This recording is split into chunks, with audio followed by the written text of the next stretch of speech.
ഈ ദിവസത്തെ ഭയാനകമായ ദൃശ്യങ്ങൾ വന്ന ഉത്തരാഖണ്ഡിലെ വിവരങ്ങളിലേക്കാണ്. ഉത്തരാഖണ്ഡ് ഉത്തരകാശിയിലാണ് മേഘവിസ്ഫോടനത്തിലും മിന്നൽ പ്രളയത്തിലും വൻ ദുരന്തമുണ്ടായത്. ധരാലി ഗ്രാമത്തിലെ വലിയൊരു ഭാഗം മലവെള്ളപ്പാച്ചിലും മണ്ണിടിച്ചിലും ഒലിച്ചുപോയി. 4 പേർ മരിച്ചു, 60ഓളം പേരെ കാണാതായി. 20 പേരെ രക്ഷപ്പെടുത്താൻ കഴിഞ്ഞു. വീടുകളും ഹോട്ടലുകളും അടക്കം നിരവധി കെട്ടിടങ്ങൾ തകർന്നു.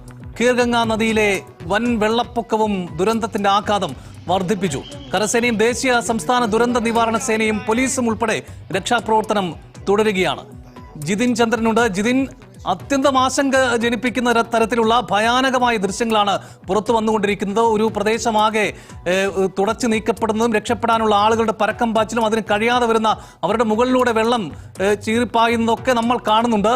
ആ ദുരന്തത്തിന്റെ വ്യാപ്തി എത്രത്തോളം എന്ന് വ്യക്തമാകുന്നുണ്ടോ? എങ്ങനെയാണ് രക്ഷാപ്രവർത്തനം?